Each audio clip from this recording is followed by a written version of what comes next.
பாபா ஓர் கருணாலயம், பாதம் தான் கமலாலயம். பாபா ஓர் கருணாலயம், பாதம் தான் கமலாலயம். சாய் அப்பா உறவுகள் அனைவருக்கும் வணக்கம். சாய் அப்பா மேல நம்பிக்கை வைத்து அவரை நினைத்துக் கொண்டு இருக்கும் உங்கள் அனைவரின் வேண்டுதலையும் சாய் அப்பா நிறைவேற்றுவார். நல்லதையே நினைப்போம், நல்லதே நடக்கும் என்றும் சாய் அப்பாவின் அருள் உங்களுக்கு இருக்கும். நம் மனதிற்கு இதமான சாய் அப்பாவின் இன்றைய அருள்மொழியை கேட்போமா? அன்பு குழந்தையே, நாளை ஒரு நல்ல செய்தி உன்னை வந்து சேரும். என்னை நினைத்து நீ வேண்டிய வேண்டுதல்கள் எல்லாம் பலிக்கப் போகிறது. நலமாக, ஜெயமாக, சுபிட்சமாக வாழப் போகிறாய். இத்தனை நாள் நீ பட்ட கஷ்டங்களும் அவமானங்களும் மறைந்து மற்றவர்கள் வியக்கும் வண்ணம் வாழப் போகிறாய். நீ கனவிலும் நினைவிலும் ஆசைப்பட்ட வாழ்க்கையை வாழப் போகிறாய். அதை நானே உனக்கு வரமாக அளிப்பேன். எப்போது என்னை நீ வந்து சேர்ந்தாயோ அப்போதே நீ என் பொறுப்பு. என்னிடம் வந்து சேர்பவர்களில் நல்லவனோ கெட்டவனோ அதை நான் பார்ப்பதில்லை. என்னை சரண் அடைந்து விட்டவர்களை நான் புறம் தள்ளுவது இல்லை. அவர்களுடைய அனைத்து விஷயங்களுக்கும் நான் பொறுப்பேற்கிறேன். அவர்களை காப்பதே என்னுடைய வேலை. அவர்களின் நன்மை தீமை கணக்கை பார்த்து காப்பாற்றும் தன்மை உள்ளவன் நான் அல்ல. அதை வேறு ஒருவன் பார்த்துக் கொள்வான். அதற்கேற்ப பலன் தருவான். நான் தரும் நன்மைகள் அனைவருக்கும் பொதுவானவை. எனது தராசு தட்டுக்கள் யாருக்காகவும் இறங்குவதும் இல்லை, ஏறுவதும் இல்லை. அதே போல என்னை 40 ஆண்டுகள் வணங்கியவனாக இருந்தாலும் சரி, 4 நாட்கள் வணங்கியவனாக இருந்தாலும் சரி, ஆத்மார்த்தமாக என்னை கூப்பிட்டால் உடனடியாக நான் பதில் கூறுகிறேன். அதை புரிந்து கொள்பவர்களும் இருக்கிறார்கள். நான் சொல்லும் விஷயத்தை புரிந்து கொள்ள முடியாத அளவு மயக்கத்தில் இருப்பவர்களும் இருக்கிறார்கள்.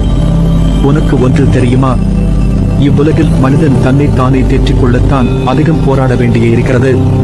பட்ட அவமானத்தில் இருந்து, ஏற்பட்ட தோல்விகளில் இருந்து வெளியே வர அதிகம் போராடுகிறார்கள். ஆனால் அவர்களுக்கு ஒன்று புரிவதில்லை. அதற்கு காலமும் மனமும் நம்பிக்கையும் விட சிறந்த ஆறுதல் வேறொன்றும் இல்லை. எந்த ஒரு சூழ்நிலையிலும் செய்த தவறை மறைக்க அடுத்தவர் மீது பழி போடாதே. முடிந்தவரை செய்த தீங்கை ஒப்புக்கொண்டு மன்னிப்பு கேட்டுவிடு. அவர்கள் உன் மன்னிப்பை ஏற்கவில்லை என்றாலும் பரவாயில்லை. நீயாவது மன நிம்மதியோடு இருப்பாய். தகுதி உள்ளவர்கள் மட்டுமே இவ்வுலகில் வெற்றி பெற முடியும். இது காலத்தின் தீர்ப்பு. எவரையும் உயர்த்தி பிடிப்பதால் நீ உயர்ந்து விடுவதும் இல்லை, தாழ்த்தி பேசுவதால் தாழ்ந்து விடுவதும் இல்லை. நீ உன்னுடைய ஆற்றலையும் கடமைகளையும் ஒழுங்காக செய். நீ எதையாவது மாற்ற விரும்பினால் முதலில் உன் எண்ணத்தை மாற்று. நீ மாறாமல் எதுவும் மாறாது.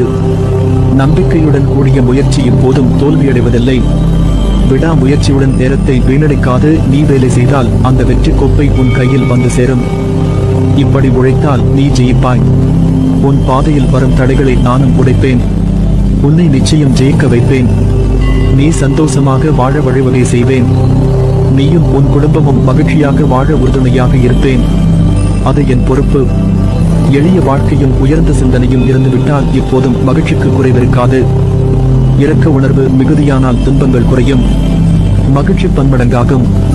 அது மட்டுமின்றி இரக்கம் ஒரு மனிதனின் ஆரோக்கியத்தை பலப்படுத்தும். அன்பு செலுத்தினால் மனிதன், இரக்கம் கொண்டால் புனிதன். அதனால் மற்றவர்கள் மீது இரக்கம் காட்டு. அதை விட்டுவிட்டு உன் வாழ்க்கையை நினைத்து கவலைப்பட்டுக் கொண்டிருக்கிறாய். உன் வாழ்க்கையை விட உனக்கு வரும் கஷ்டம் பெரியதா? முதலில் அதை யோசித்து பார். நீ நினைக்கின்ற வகையில்தான் உன் கஷ்டம் உன் கண்களுக்கு புலப்படும். அந்த கஷ்டத்தை சுக்கு நூறாக உடைத்து எரி. அதை எரிய உனக்கு சக்தி இல்லாமல் அல்ல, பயமும் பதைபதைப்பும் தான் உன்னை உடைத்து தகர்த்து எரிய யோசிக்க வைக்கிறது. நீ பளிங்கு கல் என்ன மாசுபட்டாலும் பொலிவுடன் பிரகாசமாய் ஜொலிப்பாய். இப்படி மனதில் பாரத்தை சுமந்து உன் வாழ்க்கையை நீ பாரமாக உணர்கிறாய். உன் சாய்தேவா உனக்கான குரலை அசரீதியா ஒவ்வொரு நிமிடமும் உன் செவிக்கு எட்டும்படி உன் கண்கள் அதை பார்க்கும்படி கூறுகிறேன் அல்லவா? அதை புரிந்து கொண்டு மனதால் உணர்ந்து அறிவால் செயலாற்று. நீ எல்லாரையும் முக்கியம் என நினைக்கிறாய். அதை போல அவர்களும் நினைக்க வேண்டும் அல்லவா?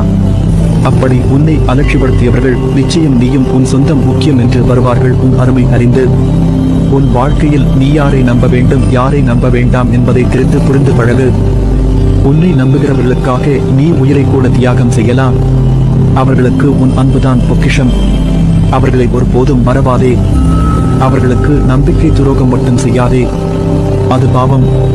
அதை நீ எங்கு போனாலும் அந்த பாவத்தை துடைக்க முடியாது. அதைப் போல நீ ஒருவர் மீது வைத்துள்ள நம்பிக்கைக்கு அவர்கள் பாத்திரம் இல்லாதவராக இருந்தால் அவர்களிடம் கடிந்து பேசாதே. அமைதியாக அவர்களை விட்டு விலகிவிடு. ஒருவர் உனக்கு நேரம் சரியில்லை என்று சொன்னால் அதை கண்டு கொள்ளாமல் என் போக்கில் விட்டுவிடு. உனக்கான நேரத்தை படைப்பவன் நானே. அதை உனக்கு நல்லதாகவும் வெற்றி உள்ளதாகவும் மாற்றுவேன். உன் வாழ்க்கையில் என் ஆசையுடன் கூடிய அருளும் உனக்கு கிட்டும். உன் அம்மாவாக அப்பாவாக நான் என்றும் துணை நிற்பேன். ஒருவர் கஷ்டத்தில் இருக்கும் போது கடவுளின் அனுக்கிரகம் கிடைப்பது பெரியது. அவர்கள் புண்ணியசாலிகள். அப்படிப்பட்ட புண்ணியசாலி தான் நீ. ஏனென்றால் கடவுளின் முழு அனுக்கிரகம் பார்வையும் உன் கஷ்டமான நேரத்திலும் உனக்கு கிடைக்கும். அது காற்று மூலமாகவும் நீர் புல் என எந்த வகையிலும் உனக்கு கடவுளின் பேரருள் கிடைக்கும். கஷ்டம் தரும் நிலைகளை எல்லாம் உடைத்து சுக்கு நூறாய் தகர்த்து எறிந்து உன்னை உனக்கே புதியதாய் தோன்ற வைப்பேன். புதிய வாழ்க்கையாய் புதிய புத்துணர்ச்சியுட ஒரு நல்ல எதிர்காலத்தை நீ பெறுவாய். கலங்காதே, நான் இருக்கிறேன் நிழலாக என்றும் உனக்காக. நீ செல்லும் இடமெல்லாம் உனக்கு துணை நிற்பேன். உனக்கான நல்ல வழியை நிச்சயமாக நான் உருவாக்குவேன். நீ நிம்மதியுடனும் சந்தோஷத்துடனும் வாழ்வாய். அதற்கு நான் பொறுப்பு.